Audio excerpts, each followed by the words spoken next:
There we go.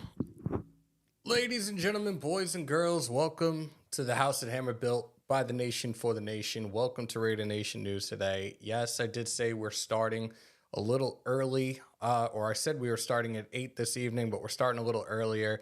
Me and Big Bro have some early flights tomorrow.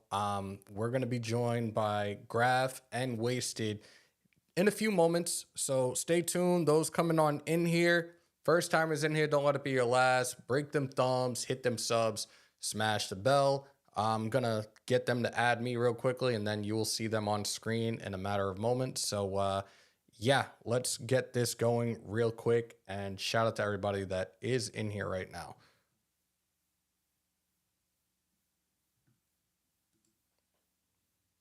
Patrick Peterson is out. Did not practice it. He's not out yet. Nothing. Hold on, but real quick though, nothing was released up to this point today. So there's no update yet. The Steelers have not dropped their injury report, and we have not up to this point yet. So this is going off of yesterday. So go ahead, brother, if you want to read. But see, the thing is, I'm looking. Patrick Peterson, big miss. Marcus Golden, huge. You guys can hear Larry them in the background. They'll be adding me shortly. The great and powerful Larry Ogunjobi. Show me that if they're dinged up or whether they play or not, we definitely need to go in here and we need to establish the run. Yeah. You have no Cameron Hayward. You don't have no Marcus Golden. You don't have Patrick Peterson on the outside. What up, You know what I mean? Minka Fitzpatrick is hurt. And I think Minka's going to play. You know, I heard what happened to Minka. Minka had got like a cleat to his chest. He had a chest injury. Yeah. And they wanted to make sure that it wasn't like any internal bleeding or anything more serious than what he had. I think Minka will be playing. Yeah. I have doubts that Patrick Peterson will be playing. But I'm Marcus Golden, I don't necessarily know exactly what happened to Marcus Golden. You know, I heard he had a knee injury. I don't know how serious it was because I don't really follow the Steelers as much as I probably should. But if Marcus Golden is out, that's a big miss for them too. My dog was literally over here chewing my son's. Oh, good man. God, man. Damn you, Chloe. She waits every time for me to go live, and she sits right here far enough away from me to be able to eat something because I can't grab her. Little asshole. Salute to Chloe though. But no, I agree with you, bro. I do believe that Fitzpatrick's going to play. Darnell Washington, knee injury. That's something to monitor right there. Larry O, man, that's been a big pickup for them up to this point. And yeah, he's dealing with that foot injury. Let's get to our side of things real quick, you guys. For those who are listening and not watching, Patrick Peterson is on the injury report. Did not practice Wednesday. Demonte, how do you say his last name? Kazi? Kazi. Yeah, Kazi. Safety, dealing with a calf injury. He did not practice yesterday. Fitzpatrick, chest injury, like Wasted said, took a cleat to the chest, I believe, on that play that took Nick Chubb out. So the free safety did not practice yesterday. Marcus Golden, another edge rusher that they have over there, dealing with a knee injury, did not practice. Isaac Samalu, the guard, did not practice as well. Rookie Darnell Washington out of Georgia, dealing with a knee injury, did not practice. Gunner, wide receiver. I mean, he's kind of like just a piece. Yeah, there you go. Brony. You know, dealing with a concussion, and then Larry O dealing with the foot injury. On our side of things, Devontae Adams is good to go, you guys. He will play this Sunday. Jacorian Bennett dealing with a hamstring injury. He did not practice. Oh, I think he was limited yesterday. He was limited. Divine Diablo was limited with the rib injury. All these guys were limited, though, outside of Chris Smith and Tyree Wilson, who are both dealing with the illness. I believe I was told they have the flu.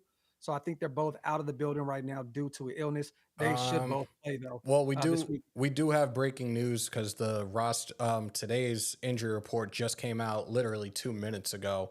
Okay, well, go ahead. Jacorian Bennett was limited. You had Divine Diablo, Marcus Epps, Jacoby Myers were all full participants. Bilal Nichols is limited. Chris Smith limited. Tyree did not participate with that illness. For the Steelers, Patrick Peterson was a full participant today. Demonte Kazi, full participant. Fitzpatrick, Golden, Sumalo. Fitzpatrick and Golden were limited. Sumalo was full. Darnell Washington was limited. Gunner did not participate. Larry Ogunjobi did not participate. That one just came out 2 minutes ago, courtesy of Levi Damien on Twitter. Okay, why don't you warm it up there, Hammer? Hammer coming in with the haymaker. Hi, big bro. Nice to see you too. I was looking for it. I was literally on Twitter. I always on the Pittsburgh side of things and the Raiders looking for the injury report. I'm like, damn, they haven't came out yet. So there we go. Breaking news. And real quick too, man, for those who didn't know, I know this isn't Raider related. Prayers been going out to Trayvon Diggs. Yeah. Superstar cornerback for the Dallas Cowboys. Tore his ACL today. He is out for the season. It was a clean tear. I believe it was reported. So that's a good thing. You know, the doctors would rather have it be a clean tear, but he will be back fully recovered next season. That's a big blow for that defense, man, because I'm gonna be real. I had the Cowboys taking the NFC this year. That's a big blow. Gilmore is gonna have to carry a lot of that load on the defensive side of the ball in the secondary, man. That sucks for them. Maybe they can do maybe they can find another trade partner out there, you guys, like they did with Stephon Gilmore, giving up like a fifth, I believe. Maybe they can find somebody out there. I don't know, but yeah, man, prayers going up for Trayvon Diggs, man. That sucks, you know, especially with them, the way they're looking on the defensive side of the ball. Salute the pace, man. Chubb was gutting Pittsburgh up the middle before his leg got destroyed. Well, not even just that pace. Jerome, their backup, you know, the young kid that came over, Jerome Ford, I believe he's from Cincinnati, right? In college. Yeah. He cooked. He had over 100 yards on the ground. I believe he had like a 70-yard carry or some shit like that. Like he was frying them. So Pittsburgh's defensive line is definitely weak against the run.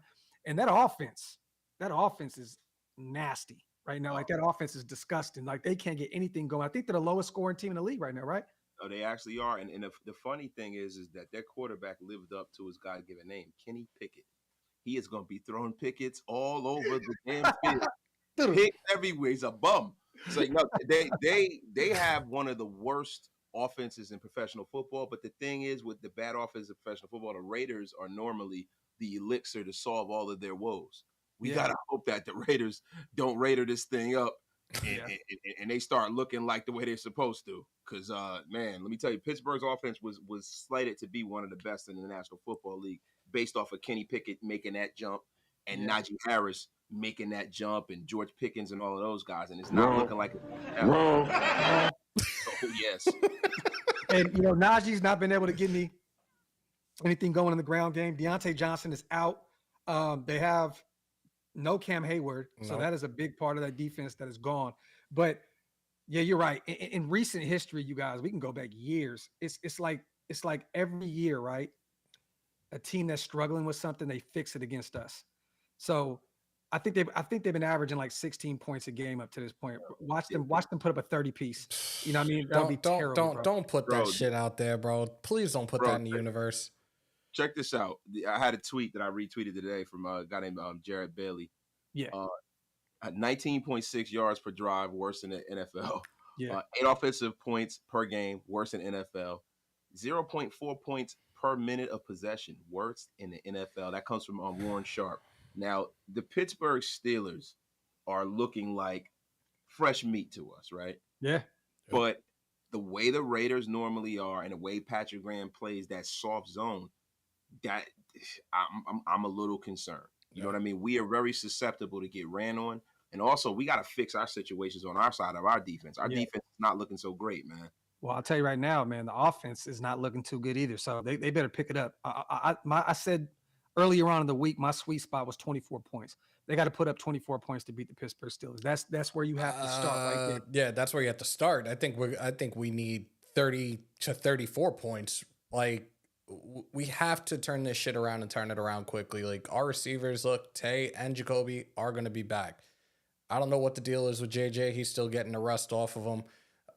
Defensively, I don't know what the fuck Patrick Graham is doing, man. I really don't. Like the defensive line and how deep that depth chart was. It was like, okay, I think we're going to be just fine. And damn was I fucking wrong. I was more concerned about the linebacking group, and Spillane and Diablo are doing their thing right now. But like this interior is our Achilles heel right now. And so is Patrick Graham continuing this fucking zone defensive schemes. This shit is fucking old, worn out. Change this shit up, bro. I'm going to tell you something right now. Do not be shocked these next few weeks, Patrick Graham being very closely monitored. For him to go up in the suites and call the game up there so he can see the field better and blah, blah, blah. Wouldn't be shocked if he was back on the sideline this week. They're trying to work with him to see what they have. Do not be shocked in the next few weeks, you guys, if Patrick Graham is out of here, if that defense does not get their shit together. Look, Stevie we wondered to already see what knew the this fuck was is gonna going happen. on We right now, dude. We knew that Patrick Graham was the sacrificial lamb. Facts. Easy. You know, the nation, we want our pound of flesh. So if this season goes off the rest, and I don't think they're going to fire him in the middle of the season. They're going to wait to the end of the season, because if he gets fired in the middle of the season and we're still shit, guess what? We're going to want the coaches to get fired, the actual coach to get fired. They're going to keep him around, and then when the angry mob of Raider fans comes for him, they're going to take him and throw him under the bus. He's going to be the sacrificial lamb. I think they give it to Rob Ryan in the middle of the season. Thank you. Go ahead, Rob. I was just about to say the same thing. Look, if he gets fired in the middle of the season, Rob Ryan, you're our new defensive coordinator, and I'm here for it. Yeah. But if nothing turns around, will that be enough to satisfy Raider Nation? I don't know. And this is another thing. This is another caveat of this. I don't think that they don't have the right mixture of guys, and that defense can work. But, Amber, you know, when you're rushing 4 and dropping 7, you have to get pressure up the middle. Absolutely. You have to. Yeah. That's imperative. Yeah. How on God's green earth is John Jenkins starting? That guy was out of the league. That dude was, no disrespect to him. Well, he was literally about to retire. Yo, this guy should be greeting at a Walmart right now. And you draft all of these young guys. It's time to play the young guys. We know that John Jenkins is never going to be a Pro Bowler. He's never going to be an All-Pro. He's never going to be a real starter. But we don't know that with the young guys. You got to let them go out there and make their mistakes. Yeah. I have no problem with the Raiders letting Tyree Wilson make his mistakes. I think that's the right approach. I think it is, unless he's injured and he's lying, and then he should be sitting out. Let the man make his mistakes. The only thing is, you got to give that same liberty to Nesta Jade. You got to give that same. You got to give that same liberty to all the young guys. Man, I'm tired of them playing these geriatric bums. And to be honest with you, Bilal Nichols. If there was a way that we can cut him, I think we should. He's freaking terrible. He's not doing shit. Hey, real quick. There's 4 players I'm gonna tell you guys to keep an eye on this week. We opened up that roster spot with Chandler Jones. We'll probably activate Isaac Rochelle, right? We need that. We need that extra presence as an edge rusher. Keep an eye on Sincere McCormick, because with Josh struggling and Zeus struggling, I mean, he fumbled the ball, bro. He only had a few reps. You know what I'm saying, last week. I would not be shocked to see them bring up Sincere McCormick. Also, keep an eye on Nesta Jade. I think it is time to bring him off the practice squad and inject some youth into that defensive tackle position. The veterans are getting it done. Adam Butler's not. Jenkins is not. Bilal Nichols sucks. There's another name to keep an eye on as well, you guys. And I thought this was a pretty sneaky pickup. Mykal Walker, new linebacker that we pulled in. From Atlanta, yes, sir. He's been in the league for a few years. Played all 3 seasons in Atlanta. We just pulled him off of their practice squad. 187 total tackles in his career. 1 forced fumble, 11 pass defense, had a TD, 3 picks. This is a guy that I think can be a sneaky pickup. He has 1 sack in his career as well. That may be another name to keep an eye on. So Nesta Jade, we know Mykal Walker, we were just talking about, Sincere McCormick, and I think it's going to be Isaac Rochelle coming off of the practice squad as well to add that additional pass rush. I'm good with that. Yeah, I'm really good with that. I like what I saw out of him in the preseason, so I'm glad that he's gotten called up. Like I want to see what he can do for us on this defensive line. Maybe he's the breath of fresh air that this defensive line needs right now. Let me get these supers in real quick, you guys. Salute to everybody here in the building. Shout out to my brothers in the building, man. We got Hammer on today. We were supposed to do a show tonight. We got a lot going on. We're traveling tomorrow, so everything. So we had to cancel that show. So we're just putting it together right now. All 3 of us. Oh no, it's not canceled. We got a simulcast running right now, bro. We're on my channel as well. Like I didn't want to pass up on this at all. And yeah, we both got to be up at the ass crack of dawn. So yeah, better to just get this done now. Beautiful. Yeah. Salute to Daniel. DT group to the IR. Strain lady parts. Lack of heart. Salute to him. Salute to Savage Raider. Can he pick it? Yes, he can. Salute to Savage Raider for the bar. Salute to GA Patriot. NFL Fantasy Show said anybody can run against the Bills except Jacobs. Yo. Holy shit, GA. Salute the old school 1961. What comes first, a Raider Super Bowl or a Raider interception? Damn, yo, look, I don't know if you guys know We about had one this. last week with Roger Teamer, just got called back. Yeah, but I don't know if anybody knows about this right now throughout the rest of the league, because I know everybody in here is straight Raiders, and that's all they pay attention to, and that's not an insult at all. But the New York Giants, the New York Football Giants, are the only team in the league right now that don't have a sack. So let's just leave the shit alone. Let's not worry about interceptions right now, man. Wow. It's crazy. That's nasty work. Salute to Marvin, man. I'm definitely concerned. Pitt's D can wreak havoc. This is facts. While their offense is not all that, but our defense isn't either. And these guys can, I think they have like 5 turnovers already this season, right? So around there. We have 0. We have none. We have 2. We have none, right? None. Not one turnover. Yeah, we didn't recover them. We forced a couple, but we didn't. It turned into penalties on us. Yeah, no, Pittsburgh's defense is solid, especially with us thinking that Fitzpatrick, is going to play. Fitzpatrick, Watt and all of those guys, they wreak havoc. And the thing about it is, even without Cameron Hayward, they're able to run that gap control scheme that they run. Mm-hmm. Yeah. They still control the line of scrimmage. So that's the thing about the Raiders. The Raiders' offense is a tempo offense. Yeah. Once they get rolling, you saw how they had a good tempo the first drive of the game. Mm-hmm. They drove right down the field. The problem with it is that once the bottom falls out of that tempo, things fall to shit. That's one of the reasons why they brought Jimmy Garoppolo in, to be able to execute this offense in the right tempo. He doesn't have to think. He knows where all his checks are. Yep. Josh Jacobs is imperative. Yes. Without him, you can't develop a rhythm. Yeah. No, it's mandatory. Salute to John. We got to come out and play unlike either of our first 2 games on defense. Get picks and capitalize on field position and red zone. Hair on fire. Like salute, John. Factory. Salute to our brother John. Salute to our brother Q as well. Send David Long to the Cowgirls for Neville Gallimore. Salute to Q. I don't think they're gonna be calling us for David Long Jr., my brother, to be real with you. Salute to Q. I don't think that's gonna get it done. I think they'll stick with what they have before they do that. Salute to Orlando as well. What up, Graphk? Hammer Wasted. Hey, Wasted, you drink your insured drink. Do you think Josh Jacobs will run better this game? And how do you think this defense will do? I definitely think Josh Jacobs will run better because, one, he's knocking the rust off, right? Yep. And Pittsburgh has a woeful run defense. Also, I just feel like Josh McDaniels, if he's the offensive genius that they claim, he realized the mistake that he made. He abandoned the run too early last game. He got pass happy. Jimmy started getting hit. Jimmy started turning the ball over.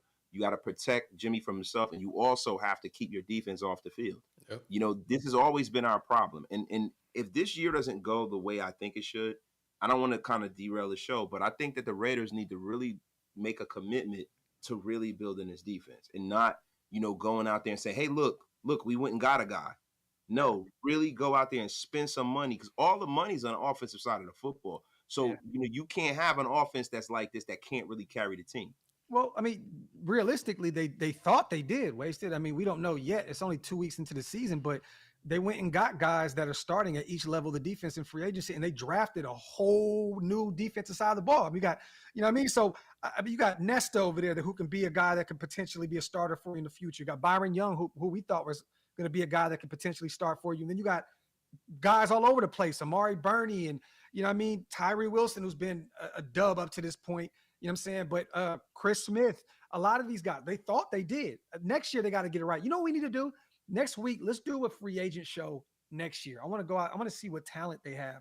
We're going to have a lot of money out there. I got to push back on you, though. See, the thing about it is that when you really commit, right, you're the free agents that you're bringing, you're not getting in where you fit in. You go out there and you take a big swing at the biggest free agent there is. The same way how this regime is offensive-minded, they took the swing and they went and got Devontae freaking Adams. Yeah. That is the kind of difference maker that we need on this side of the football. And Chandler Jones, the guy they thought that was going to be, Chandler Jones. But, dude, there's no way they thought that Chandler Jones was really going to move the needle in that way, being the age that he is. Because if they did, they would have forgot about that and got Khalil Mack. Khalil Mack is younger and is a better player at this point in his career. But Khalil's dealt with some injuries as well. Let's not act as though he's been, very durable as of late. I mean, he fights through a lot. I'll take an injured fighting off Khalil Mack over Chandler Jones any day of the week and twice. I agree. So the thing is that what they do is they kind of gesture at addressing the defense, but they don't really go all in on addressing their defense. And Mr. Casual said it the best way, right there, Wasted. Look, Patrick is free real estate. Rest, man. And that's been a major problem. You made my day. They have to say, you know what? We are building our defense. That is the most important thing. That's what it has to be at this point, because for the last 20 years, they've neglected the defense. And what's happened? We haven't really been able to put anything together. And when we committed to our defense in the early 2000s, back in the days, that was really the lifeblood of this team. People talk about Rich Gannon and Jerry Rice and Charlie Gardner, them guys, but that defense was ill. And that's what we need, man. Hey, Hammer, historically, and shout out to James Lillard real quick. You're definitely right. Historically, Rob Ryan and them, the Ryan brothers ran a 3-4, right? Yes. So clearly we wouldn't have. Well, we have a few guys that can fit what he does, but some of these guys, though, I think that we would be better running the 3-4. I agree. Divine Diablo will be excellent in the Bro, phenomenal. Yep. I look, James, you're right. He may not have every piece that he needs to put that puzzle together for that 3-4, but I want to see some more 3-4 looks. Period. Like, and maybe he does unlock that. Salute to Pablo on a dub special as well. Salute to James with a great comment. Show is dope. Can't get my content for that friends guy. Kind of corny, but hope to see more Trey Tucker utilization this week. I definitely want to say this real quick. Shout out to Mitch. That's our brother. That's our corny brother, and we love him to death. And we'll see him this weekend. Salute to my brother. I love him to death. That's my guy. And also, I agree with you, Pablo, on the Trey Tucker thing, because he had one carry for 34 yards. You can clearly see the explosiveness. He's a playmaker. Get him more involved, especially if you're not going to get Hunter Renfrow involved. You know what I mean? Like, but I don't know if we see too much. We got Jacoby coming back, and I think that they like this kid a lot. He had a big game week 1 before, the concussion and missing last week. What do you guys think about Trey Tucker? Do you think he's going to see the field that much this week? I mean, I'm expecting them to go total Devontae and total Jacoby here Sunday night. Say it again. I missed it because I just had to remove something. Look, this is the thing I do, because he got a lot of reps in practice. They kind of featured him, and to be honest with you, Jacoby, I'm not expecting for him to get as many snaps as he got previous. Like I do. He got his bell rung pretty good. Definitely. So they got to go out there and kind of see if he has that malaise, that haze over him. You know how the NFL is. It's like, are you hurt or are you injured? Yeah. I think we've all had a concussion before playing ball, right? So we know the effects of that and what it can bring to you. I mean, bro, I've got concussions at work. You know what I'm saying? Yeah, exactly. So, bro, I understand. So it takes a while to get that malaise off of you. And I know he's a professional athlete and he's a football player and he's tough. But I think judging off of what they were doing last week, they see what they have. Yeah. But just don't make him a gimmick player. What is it that they have, more than a gimmick? What is it that they have? Because, again, like we see Hunter Renfrow was in the lineup last Sunday and was not utilized again. One reception. And there's some article out there now that Josh McDaniels is frustrated that Hunter's not being involved more in the offense. Like, the fuck are you saying right now? You're the head coach. He's the one that draws the play. Bro, what? You're the play caller. He threw Jimmy Garoppolo under the bus in famous fashion, and he backed over him. It's like, bro, everybody knows Josh McDaniels. That was the problem with Carr. He'd be in his ear all the time. He is a micromanager of his offense. Mm-hmm. He tells you where and what and how that play, what's your first, your secondary, all of that. So I don't want to hear that. I think that's kind of questionable in regards to Carr, man. Like, what we saw out of Carr was what we've seen out of Carr for the 9 years he's been there. He reads one person and that's it. Why he didn't play well. I'm not saying that. What I'm saying is that concept of being a micromanager is something that Carr was not used to. You know what I'm saying? He kind of got his checks. At first, Gruden tried to do it. It didn't really work that well, and they kind of let him do his thing at the offensive line. That is not how Josh McDaniels runs his situation. There's no Peyton Manning shit happening here. Yeah. It happened with Todd Downing. He took the air out of Derek Carr as well when he came in once DC got that big deal. Real quick, let me read these supers real fast, man. Salute to Zahn. Do you think we solved the stacking the box problem this week? It's a copycat league. We're going to keep seeing it until we can overcome it. And Zahn, I think you're pretty much touching on Jimmy Graham's, Jimmy G's arm strength, right? I mean, at the end of the day, like no one's afraid of his arm. I think that's kind of what you're pointing at, right? Like they've been stacking the box on us because they're not afraid of Jimmy G throwing the football. I'm gonna tell you right now, Jimmy G's strength, and we talked about this a million times, you guys, is the short intermediate passes. Yeah, he can throw a bomb here and there, but that's not his strength, the strength of his game. With Jacoby back out there, I think the offense is going to look different. You know what I mean? It's going to look different with Tay on one edge and Jacoby on the other. I think the offenses are going to look the exact same like it did against Buffalo. They're going to have to play a different game. Yeah, the problem that I see with what they're doing with Hunter Renfrow is they're running him on these deep routes, and he's always made his money underneath. And I don't understand why they're not using him and utilizing him. He's always been a third down kind of a guy. He's always been that underneath guy that gets free and does a lot of that backyard kind of football.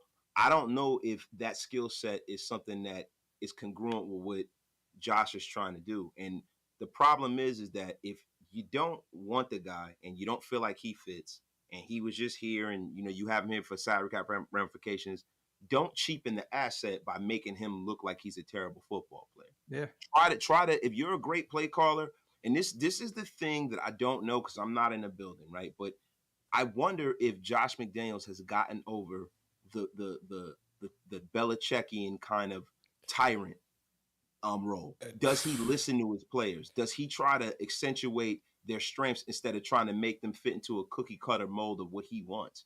That's a huge thing that I'm very curious about. And if he can find a way to acclimate Hunter Renfrow into this offense, it shows that he's listening and he's changed. Yeah. Salute real quick to Men of Order Sports as well. We see you, brother. They came in Shout out to them, man. Shout out to my guy AG, man. Yeah, salute to John as well. Why does Graham play soft zone with corners who have been proven to be press man players? What in the actual is Ivy League doing? Quit coaching us out of W's. You want to respond to that, Hammer? I wish I could, but realistically right now, I don't know what the fuck it is that he's doing. And it's frustrating for all of us because he came in here. We saw the interviews with him being questioned, what type of defense do you run, this, that, and the third. And it's just like anything that you're trying to run right now is bullshit. You're continuing to stay in this zone for what? I'm not seeing a lot of stunts on the defensive line. Like, I know we've had the conversations where we said we've seen a little bit more blitzing, but I'm not seeing enough of it right now. No. I'm loving the fact that we do have Hobbs back at the slot because you can call him a slot corner. I'm calling him an outside linebacker with a lot of the shit that he's been doing recently, and especially when it comes to his coverage play. When his number's been dialed up to blitz, he's made things happen. He's there 9 times out of 10, and I'm happy that they decided to put him back in that spot. Yeah. Hey, Omar, I definitely agree with you, bro. I just put a tweet out the other day about this. Like, if we would have been drafting, we would have had CeeDee Lamb, we would have had Javon Holland, we would have had Tariq Woolen, and we would have had Jalen Carter. So I agree. Oh, at some point, man, look, put up a poll at least, and just let the nation put their bid in every round next season moving forward, because I think as a fan base, we could definitely draft better. Salute to Omar. Salute to LT as well, man. My dog on the $1 donation, brother. I appreciate you. Raider, man, you just trying to kill my McCormick shit, bro. You're killing me, bro. You're killing me. Salute to LT, man, my dog. Appreciate you, brother, as always. Always supporting what we do over here with Shillmore, man. Salute. Let me see. Walt says Patrick Graham needs to rotate Byron Young at DT and DE. And they did that in Alabama, right? Byron Young played on the outside, played on the inside. He's a proven pass rusher at the collegiate level. You know what I'm saying? And up to this point, you guys, the only reps that he's gotten has been at DT. The thing I've always liked about Young is he reminds me of a young Justin Tuck. He's very versatile. He's very versatile. And he's like that tweener kind of an edge, kind of a defensive tackle. The thing that I wonder is how confused he might be being a younger guy, because Patrick Graham's defense is very, very complicated. And the problem is that Patrick Graham having all these young guys, and that's why I say really committed to the defense. These guys, you can't disguise your blitzes if they don't really understand the scheme. Yep. Yeah. It's going to be hard. Yep.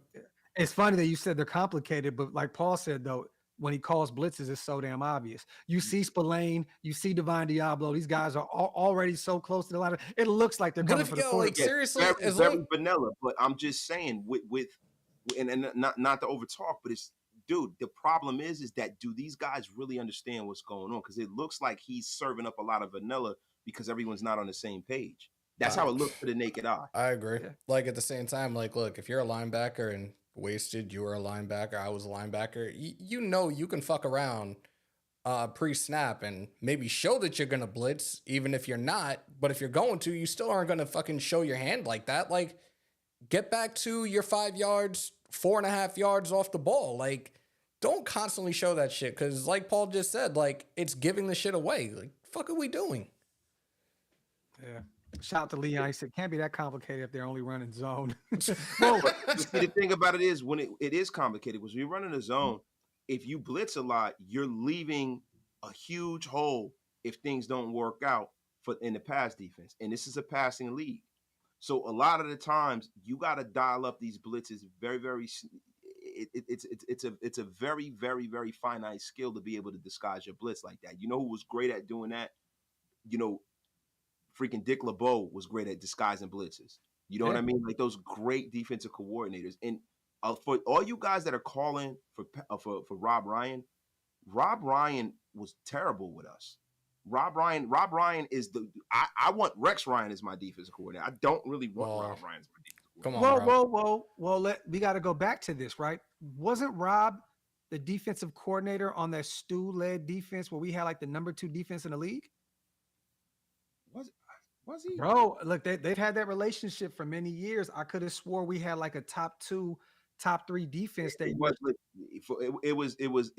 he was there that year, that was the only year because there was some times where we had a putrid freaking defense with Rob. Oh no. Most of the time we've had terrible defenses, but that year the problem was our offense was terrible. We had, I think we had Andrew Walters at quarterback.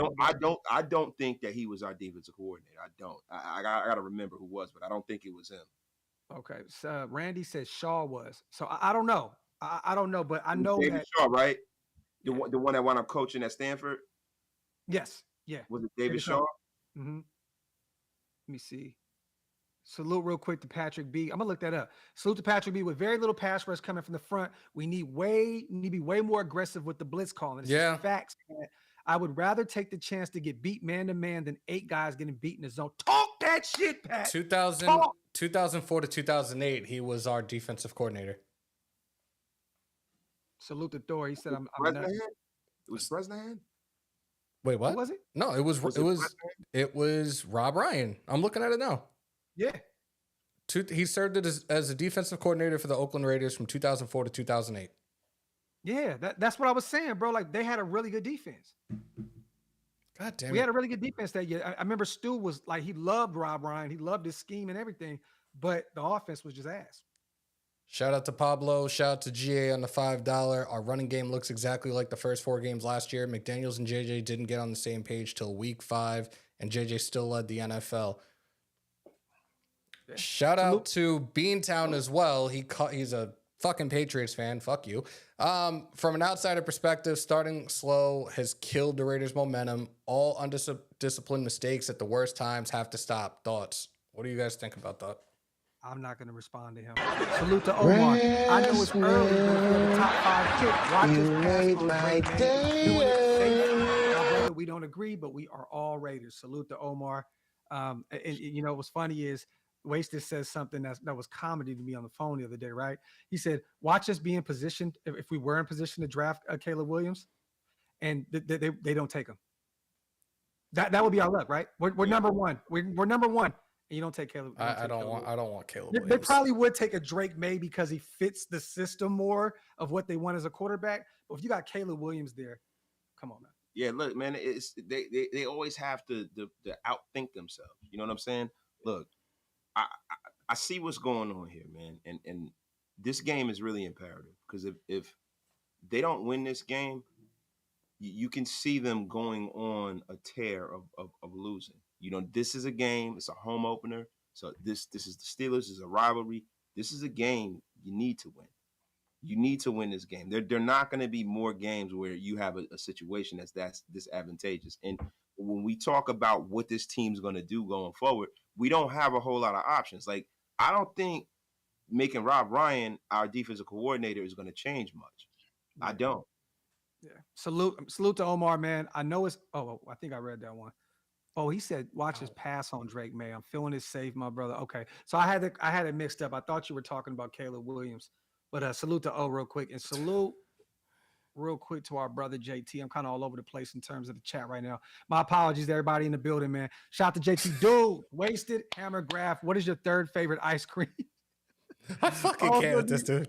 Do you think Jacobs looks like a Hawaiian elf with that new dude? What? I didn't see his haircut. Yeah, he kind of does. You know what he looks like, man? He looks like a treasure trove with that new dude. Yo, there we go. He's to get it together, man. What, do you just grow it out a little bit and curl it? Is that all it is?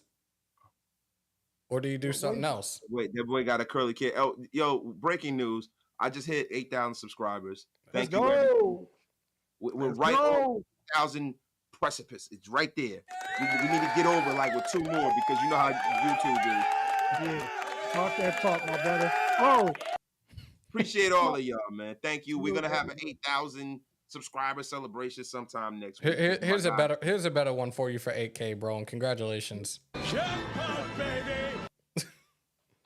He's talking about that right there. So, Yeah. okay, he's talking about with the braids out here looking like one of the Usos and shit.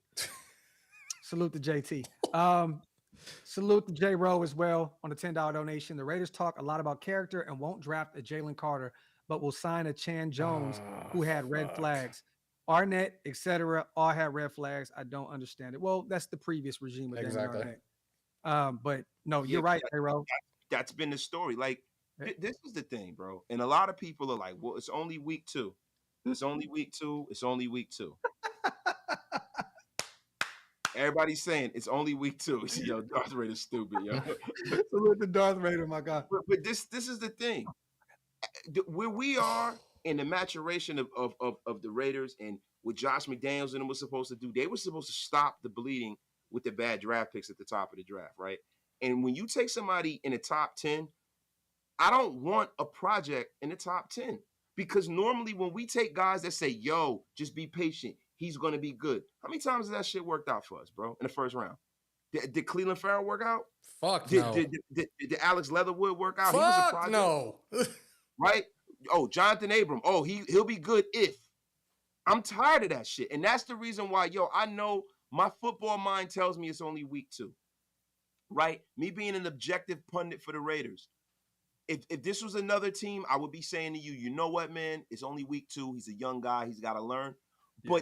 But the ravenous Raider fan in me does not want to hear that shit. I don't want to hear it. And I need to see something special from him for me to be okay with it. I don't see one special attribute except how he looks. Yeah. Like he's a big dude and he has a long wingspan. But other than that. But you know what though? We're not going to stop wasting at just Jalen Carter. We won't waste our time talking about you look at Emmanuel Forbes. You look at Christian Gonzalez, what he's doing in New England right now. Like I think he's like the 3rd rated corner in the league completely. Like these are guys that we passed on. You know what I'm saying? Like there's other guys, and while our guy looks like he doesn't even want to be there. So it's just frustrating. Like I'm just hoping. Christian Gonzalez, man, I was big on. You guys know that was my favorite corner in the draft. Yeah. Over Spoon. Yeah, I like Spoon. Spoon was my favorite, but you know, I know he's been dealing with some injuries and all that or whatnot. Christian Gonzalez, like I said, he has that elite traits and elite size as a corner. He's a 6'2" corner who runs a sub 4.340. That gets his hips around and is not afraid to hit anybody. Yeah. Like, you don't pass on that. You did it the year before that with Tariq Woolen. I'm getting tired of it, bro. I don't want to hear that it's only week 2.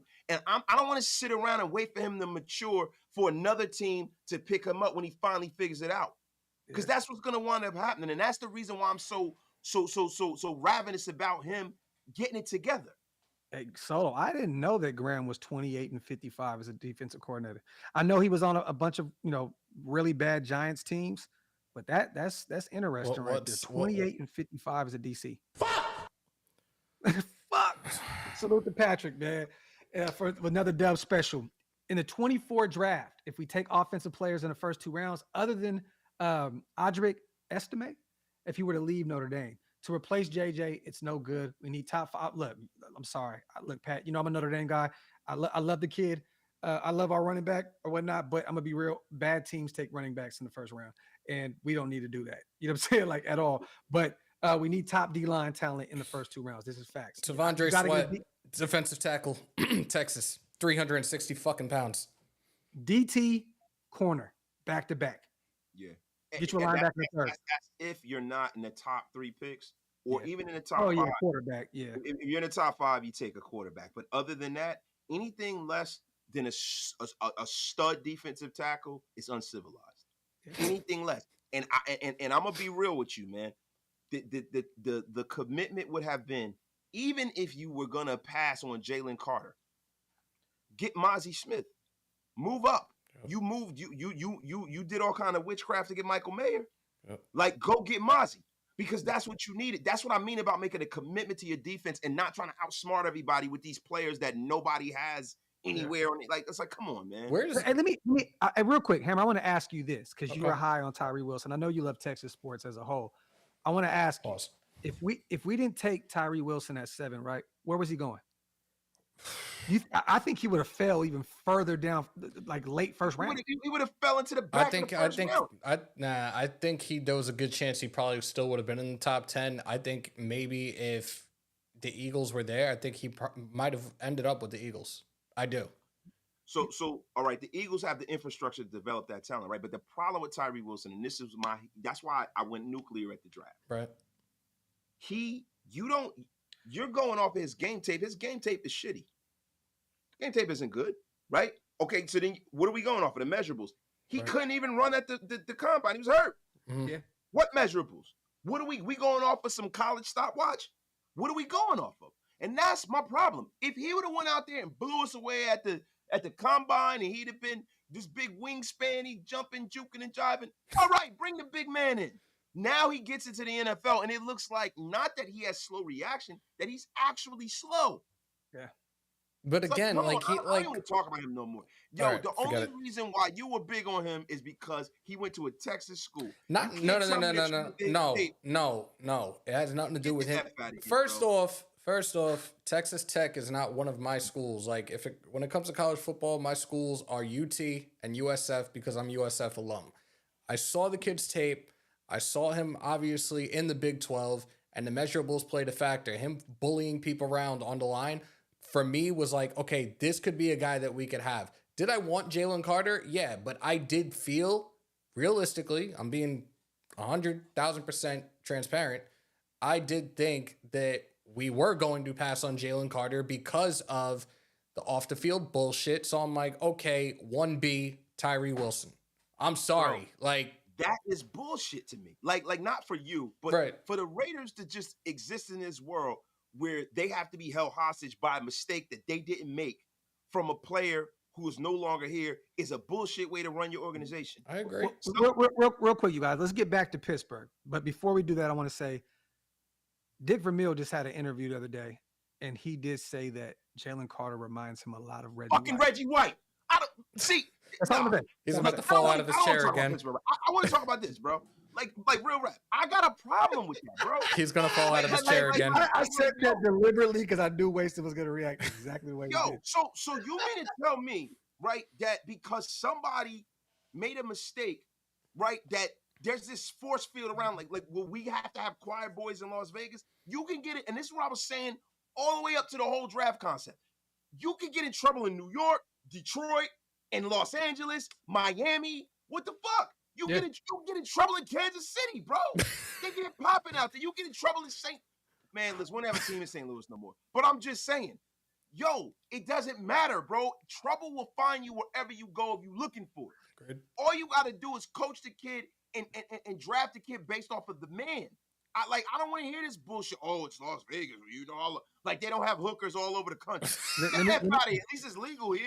Let me read these supers while Wasted takes his heart medicine. Salute to Orlando. Didn't Abram knock himself out in a home game? I believe he ran into that. Remember, it was that thing on that cart. It was on the sideline. He ran into a cart, and he was pretty fucked up. Orlando. Salute to you, man. Salute to old school once again. I'm still waiting for Darius Hayward Bay to develop. Yeah, man, I don't want to hear that shit no more. We're gonna develop Darius Hayward Bay. He's a sneaky good pick. He's faster than Michael Crabtree. So wasted. Who do we blame here? Obviously, like it's the obvious answer, but who are we fucking blaming for this draft pick? Then? And again, it's 2 weeks in. It is what it is at this point. I'm not even gonna get worked up over this shit. But who's to blame for that 7th overall draft pick then? Bro, I blame you, Hammer. You shut up. You shut up. Look, God said, "Oh, you want a free flight to Dallas? Guess what's gonna happen? Your player that gets drafted is gonna shit the bed. So you're gonna get a free flight, but it's gonna look very, very bad in your, you know what I mean, on your side of things. So it was your fault. You're the one that did it. You put it in the universe. You said we're drafting Tyree Wilson at 7, and we drafted him. They listened to you, Hammer. It is all no. If they listen to me, they would have hired me already, and I guarantee I would have made a lot more better fucking personnel decisions than they have in the last 20 plus years. Shout out to JR65 on the $5. Sorry to add salt to the wound, but even Warren Sapp had character issues during the draft time, and yeah. Salute. Hey, so real quick, salute to James as well. Now it's time to dump on Mayer. Laporta in Detroit, yes, he's been doing has 5 receptions in both of his first 2 games. But that's not really, I don't think you can speak too much on Mayer. Let's not dump on him. Dump on the play caller. Mm-hmm. Get the tight ends involved. They're not even throwing the ball to him, bro. No, or Hooper. They're not getting their tight ends involved. Where's Jesper Horsted? They're not getting any of these guys involved. This Jesper horse shit this year, and it's not even their problem. It's more of somebody clip that. Did you say Jesper horse shit? Yo, that shit is Comedy Central, bro. No. I just don't understand. Look, it could have been where the owner could have lightly finagled them, but the thing is that even if he said, "Yo, we can't get Jalen Carter," why would you draft this fucking bum? Why? Like, why not Christian Gonzalez?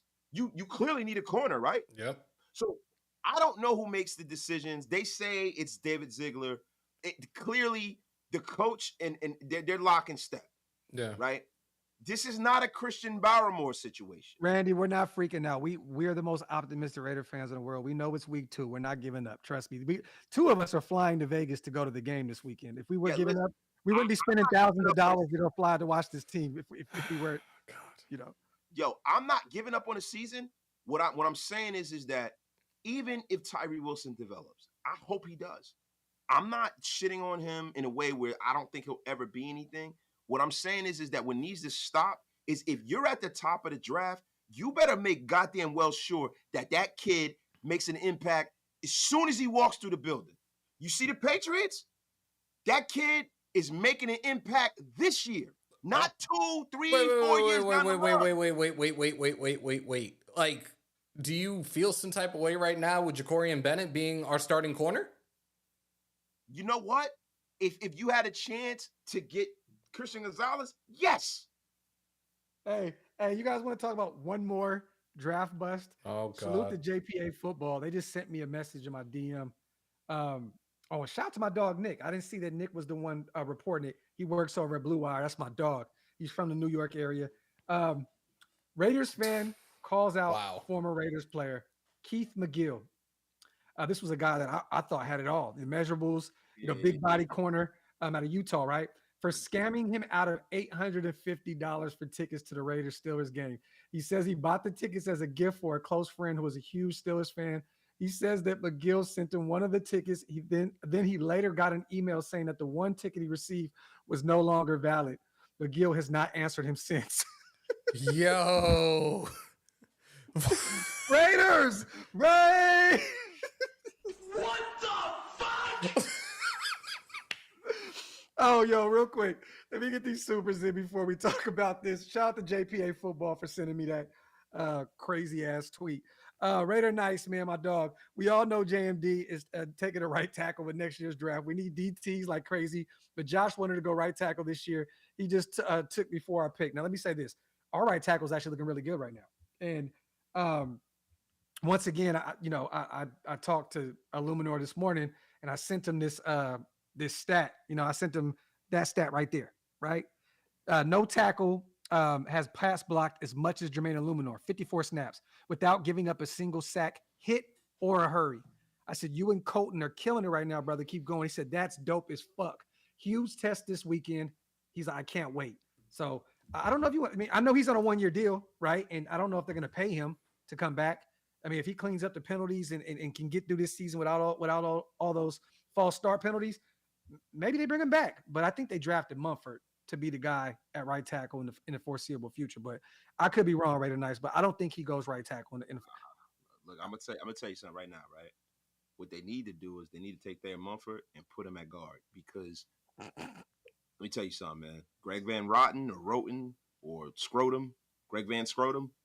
Listen, this guy's been getting lifted up and pallet jacked like a little. He's getting carried. He's getting carried like a little papoose. And he had a bad game. Jimmy Garoppolo's lap. He had a bad game. He had a bad game, bro. He had He had a phenomenal game week 1. He had a terrible one week 2. Let's give him a few more weeks to figure it out. Wasted. The same thing could be said about Parham last week, bro.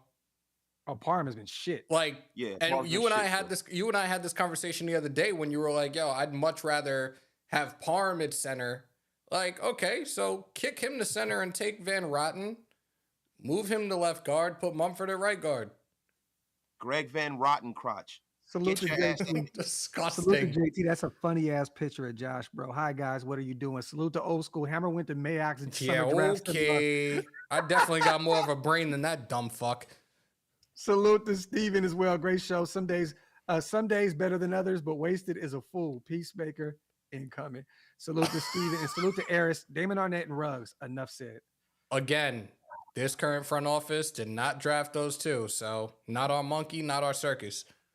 You see, bro, McGill stole more than that from the team for his efforts. Yo, I'm so done with you. It would definitely come out right before a big game, first home game. Let's just drop some more shit on the Raider fan base, and yeah, man, that's actually comedy. You know what's funny? Like I wrote an article. It's coming out tonight. We talk about Greg Van Roten, right? And I understand why they did what they did with Greg Van Roten. Alex Bars, even though his PFF numbers are horrendous from last year, right? His efficiency numbers are horrendous. There was an uptick in this offense when we put him in and we decided to commit to the run and be a run-first team. He's a better run blocker, supposedly, but the numbers don't say that, right? So when you see Greg Van Roten's numbers, you're like, okay, he has like a. What's up? Go ahead, man. No, my bad, bro. He scammed my homie Nick, so he scammed the homie. I thought he was talking about a specific, because Nick's not a Raider fan. So JPA had a weird. They said it was a Raider fan. He's not a Raider fan. He's actually a Giants fan. He's a New York fan, but he bought some tickets for one of his Pittsburgh guys, I guess, and he got scammed. So I'm definitely gonna share this. Salute to my dog Nick. Yeah, that's some bullshit, man. So my bad, bro. Yo, hey, let me ask you a question. When he scammed you, did he tell you that he was a Nigerian prince? Look, the inbox is right here. No, I'm just saying. He said, I am a Nigerian prince for the Steelers game. I know what you're talking about. Paid, sent over the ticket when you get the chance, bro. Keith McGill, will do. Let me know when you plan on sending it. Yes, sir. I got you covered. Circling back on this. Have two more people to take care of, and then you're in there. Sorry. It's just the one I'm trying to wait for the odd number, but I got you. I don't know what that means, but sounds good, man. Just let me know, please, when you're sending. Gonna swing it before the game, I hope. Laugh out loud. What's good, bro? Nothing. No response. And Damn. then he got this email saying, "We regret to inform you that your tickets for the Raiders and Steelers game are invalid. You will not be allowed entry into the game without a valid ticket." Bullshit. Yo, that's fucked up. Hey, Nick, man, I'm sorry that one of my former players scammed you, man. Wait a minute, man. He played for Jack Del Rio. Don't worry about it. Hey, look, man. Look, if there's any consolation, man, listen. I got 2 tickets to the Universal Circus, man. You interested? The Universal Soul Circus? Yeah, man, they're gonna have people jumping around. They're gonna be playing Jersey club music, man. It's gonna be awesome. Yo, salute to Gru. Salute to James. Jesper horse shit. I ain't stopped laughing yet. Now that's going to be in my head the rest of the season, bro. I know, bro. Fuck. Put the O-line back to last year at work. Tell stupid Graham to run some man and blitzes. Tell JMD to run plays geared to our players' strengths. Hey, man, you ever hear Spider Y2 Banana? It would kill you to run it one time. Salute to King 85. The problem with Jimmy as our quarterback is we all know his deficiencies with the deep ball. SF way around it was having yak monsters to make up for the short passes. We're not built like that. I think Devontae is a monster. Oh, hell yeah. In terms of yak. Hunter Renfro is too, if you can find him in space. You know what I mean? So I think we have the right guys for it, King. We just got to get them the damn ball. You know what I'm saying? Go ahead, Hammer. No. I'm fixing the camera because the shit was doing that movement shit, so I had to shut it off. Nah, but I think we have the proper, the right personnel to do it. Don't get me wrong. The Niners did have, Brandon Ayuk, who's a monster, Debo, monster, Kittle, monster, but it's still early. We don't even know. We haven't even got the tight ends involved yet. Fucking Pro Bowl Hunter Renfro has 1 reception in 2 games. So we don't really know yet. You know what I mean? Look, this is not a Jimmy G problem. This is a Josh McDaniels problem. You got to figure out what it is you're doing in terms of play calling. We know what Jimmy G is, you guys. We know he is a glorified bridge quarterback to hopefully Aiden O'Connell because maybe he's the guy. We don't know yet. But we know he's just holding that seat for the next man. We know he's not the guy. But Josh has to figure out a way to play to his strength, to coach to his strengths. Simple and plain. It is what it is. Salute to King 85, man. Yeah, salute to Gruden once again, man, for his appearance, man. That shit's hilarious. Salute to everybody in the building. You guys wipe them feet, hit them thumbs up. I know we're probably over like 1,000 people in the chat right now. Salute to you guys. Definitely, man, for rocking with us today. We're not gonna be able to do a show before Sunday. Oh, you know what? Maybe me and Hammer will be able to do. We'll do one in Vegas. We're actually going live at Blue Wire with Mitch, Marquette King, and those guys. So we'll do one more show before. But real quick, I want to say this real fast. What are some predictions, you guys? Because I got to get out of here pick up my sons in about 10 minutes. I got to go back to school, mate. Yeah, real quick. Predictions score-wise. Let's hear it. And to be real with you, I don't even want to do this too much more this year because we're this shit is it's like I'm not doing it. Y'all give y'all prediction because every time I give a prediction, we get kicked in the ass. I'm not doing it. I'm gonna go 27-17. Or 28-17, I'm sorry.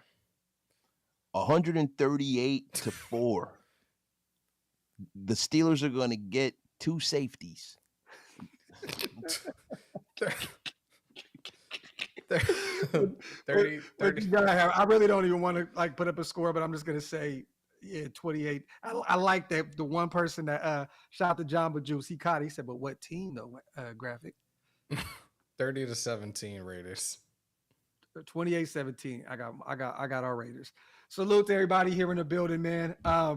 Yeah, we'll be definitely breaking this game down a lot more. Waste is going to be the lone shark, holding down Shieldmore this weekend. I know Big Mike's going to be traveling out of the country, I believe. Me and Ham are going to be in Vegas. Oh, no, is Mike leaving this weekend? I don't think he's leaving this weekend. I think he's leaving soon. But I think he's going to be out of town or something. So I don't know what's going on with Big Mike. Maybe he is going to be active. But he's going to be holding it down for the lives, you guys. Me and Hammer will be live at least once Saturday from Blue Wire Studios. So stay tuned with that, and we'll break this down more once we get the final injury report and all that other good stuff. I mean, you guys got anything else to say on the way out? You guys are going. I've been on an hour? I could do like another half hour if anybody wants to jump on over to Holy Moly's Donut Shop, aka Raider Nation News Today, and we'll open up the vault line for a little bit. Because again, we won't be back. We won't be, like Graphk just said, we won't be live till probably this weekend. That's probably going to be the only time we're live this weekend. So if you guys want to jump on over to Raider Nation News Today for a little bit more, we'll open up the vault line. You guys can call on in. All right. So if everybody wants to, man, jump over there to Hammer's channel and jump in and make them calls. My apologies, you guys, for not being able to do the call-in show this week. I got a lot going on. I got my kids. My wife is out of town with family. I got the kids by myself. So it's so much shit going on right now. But real quick on the way out, salute to Addicted to Profit. Steelers D is overrated. They are 30th in yards, 32nd in run D. Just don't turn it over like Watson the bum did. Salute to Addicted to Profit. The thing is they make plays. You know what I mean? That like statistically, their defense looks like shit, but they've made plays. They've showed that they got playmakers. They got TJ Watt that can get to the quarterback. They create turnovers. That's the difference, between defenses. Our defense has not been proven to do either, put pressure on the quarterback or turn the ball over. So hopefully that changes this weekend as we face Kenny Pickett in year 2, and he looks like shit up to this point. Najee Harris has not been able to run the ball effectively at all. And like we said before, Deontay Johnson will not be playing. So they have Pickens out there. Don't get me wrong. He's a dog, probably going to be a top 10 wide receiver in the league for years, but they don't really have too many other weapons like that, outside of that. They have, what's the corner? They have a few, I always mess his name up. What is it? Fryermuth? Fryermuth. Jesus Christ. However you say it, but they got him as well, and they're going to utilize him also. Real quick, I want to say something to somebody in the chat. I am invited to Hammer Show. I can't go. I have to go to back to school night, because if it was not that, we would be doing the call-in show, and Kissel would be showing up there. Teaser. And speaking of school, I got to go pick mine up right now. I don't want to be late. Shout out to my brother Hammer for pulling up on the show today too, like, because we made up for not doing our show tonight. Hammer's going to keep this stuff going. You guys jump over to his channel right now and get your calls in. Salute to my brother Wasted, as always. And whether you're watching on whatever channel, it doesn't matter. Hit the subscribe button on all 3 channels, you guys. We're going to have some fun this weekend. For anyone that is in the Las Vegas area, come kick it with me and Hammer. Not Wasted. Fucking bum. Come kick it with me and Hammer. Hey, Mitchell. Hey, you know what's crazy, Wasted? Mitchell Renz will be there. Raider Cody will be there. We're going to see oops. Damn, like, wow. Oh, wow. Look. My God. You know what? Wow. I'm about to explode now, because a whole bunch of dudes are going to be in Las Vegas. Fucking you guys. The only one that's not going to be there. Shout out to my dog Federo, man. Hit me up, King. Hit me up. All Shout right. out to my brother. Like, nah, man, it sucks I can't make it out there, but hey, man, family first. Bro, listen, you guys enjoy yourselves. Don't do anything I wouldn't do. And like I always say, man, yesterday's price is not today's price. I'm gone. And come together like butt cheeks. See you guys. See you tomorrow, bro. Yeah, all love. Wipe them feet on the way out, you guys. Hit that subscribe button, and you know what time it is. All right. So there you guys have it. That was a very fun live with my brothers, but we are still here. We're still rocking and rolling. We're going to be on for a little bit longer. So, yeah, those coming on in, welcome to the House at Hammer, built by the nation for the nation. Welcome to Raider Nation News today. Those coming in here for the first time, do not let it be your last. Break them thumbs, hit them subs, smash the bell. We are opening up the vault line for you guys right now to sound off on the current topics. Again, me and Graphk will be off to Vegas early tomorrow morning, so we're just taking advantage of the lives and trying to do them as early as possible. I still need to go and pack, but like I said, I got no problem hanging out with you guys for at least another half hour. I'm going to put the vault line up in the chat in T-minus 2 seconds. Once you see it in the chat, I will highlight it for you guys. But I appreciate everybody that's coming on over, if they're coming on over from Graphk and Waste's channel as well. There is the number for the vault line. Call into the SeatGeek vault line, have your voice heard, and sound off on the current topics, 347-471-0361. And yes, Jesper horseshit. I'm telling you now, I'm probably going to slip up on several lives if we see him out on the field, that is, and probably slip up and say it a couple of times. So, oh, well. Numbers, salute. Salute to Primo. Salute to everybody that's in here. Brute Warrior.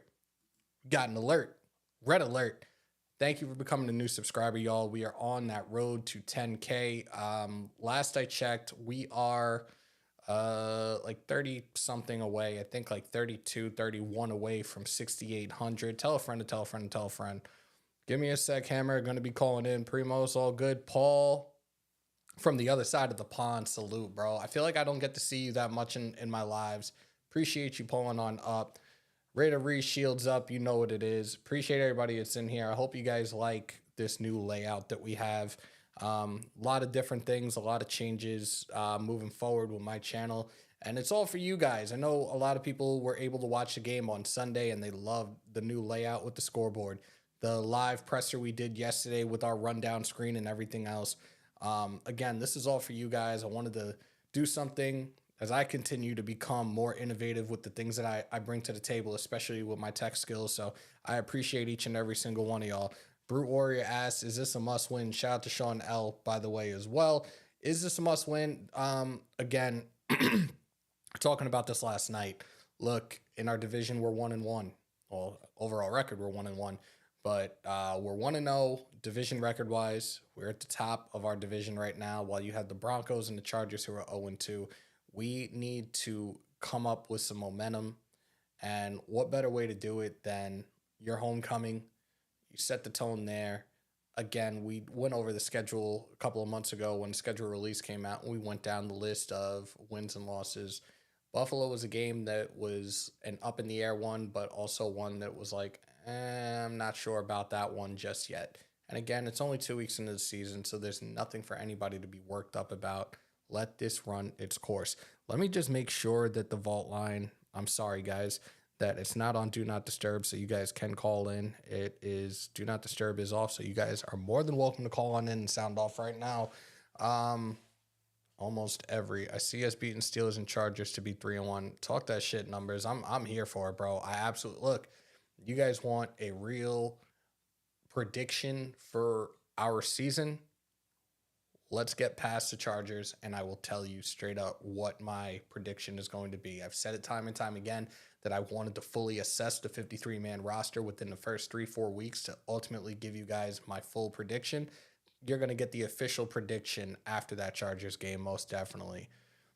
Any given Sunday, that's a fact. Losing to the Bills doesn't define our season. The next 5 or 6 weeks definitely does. There you go, Paul.